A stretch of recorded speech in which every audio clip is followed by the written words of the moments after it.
Welcome back to my channel G Learn Mathematics. This is a question from the matrices. How we will do in a easy way? Just see it.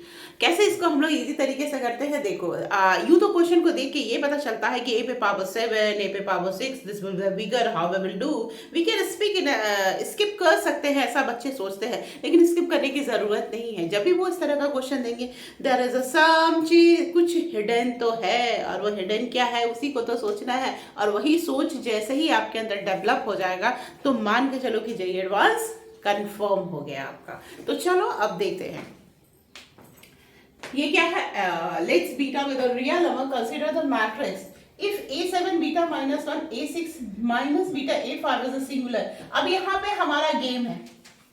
Game क्या है? Singular होने का मतलब इसका जो value मतलब determinant इसका this should be equal to 0 then the value of 9 beta. अब ये गेम को आप अगर समझ जाओगे तो आपका क्वेश्चन इजी वे में सॉल्व हो जाएगा, ठीक है ना। तो इसी को हमारा टारगेट है समझने का अच्छे तरीके से। इसी को हमारा टारगेट है कि हम इसको अच्छी तरह से समझ लें। तो हम लोग क्या करते हैं, अब देखो इसमें से a5 को कॉमन ले लेते हैं, है ना। तो ये हो गया हमारा ए स्क्वायर माइनस बीटा माइनस 1 ए माइनस बीटा। जैसे इसको आप कॉमन लोगे तो यहाँ पे हमारा क्या आ जाएगा, आई लिख सकते हैं यूनिट मैट्रिक्स को हम लोग, ठीक है, क्योंकि बीटा एक कोई रियल नंबर है। अब देखो इसको हम लोग क्या लिखेंगे, A square minus beta A plus A minus beta I. इसमें a5 को कॉमन लेके ही चलो, इसमें a कॉमन।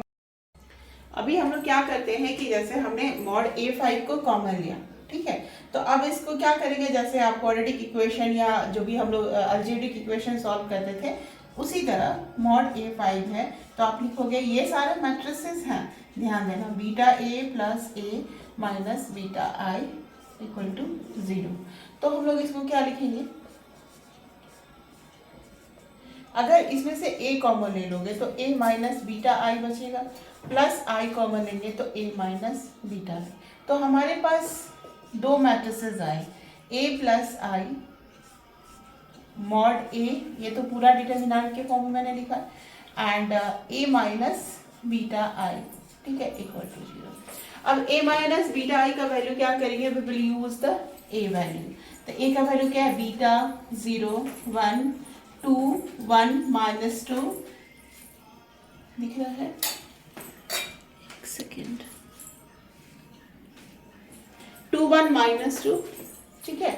फिर हमारा आएगा 3 1 माइनस 2, है ना।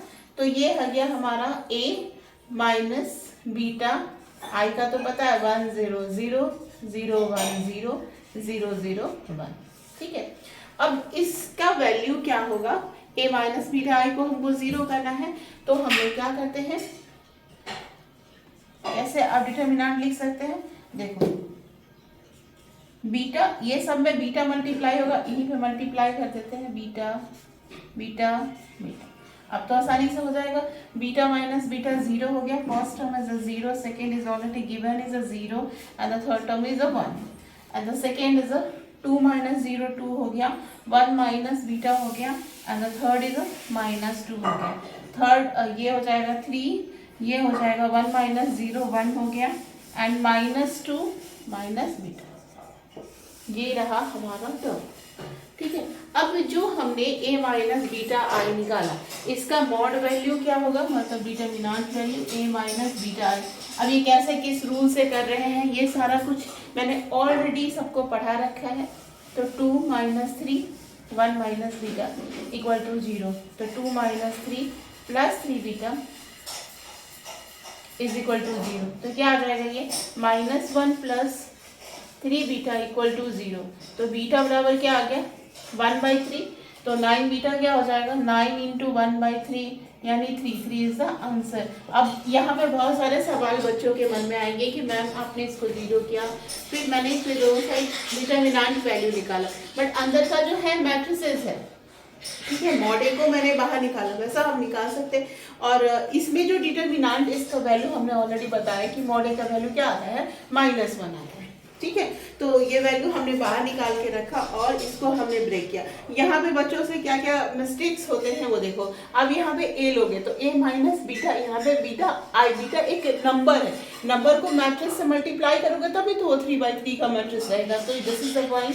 एंड यहाँ पे फिर मैंने आई लिया, तो यहाँ पे कब मैम आई कहाँ से आ गया, तो आई से यूनिट मैट्रिक्स और मैट्रिक्स से मल्टीप्लाई होते होगा, तो ये यहाँ पे हम लोग इस तरह के रियल नंबर में ऐसा टर्म हम लोग ले सकते हैं। तो this is the way and we get the answer 9 beta is equal to 3 in a very easy and a quicker way. Please like, comment and subscribe my channel. Thank you.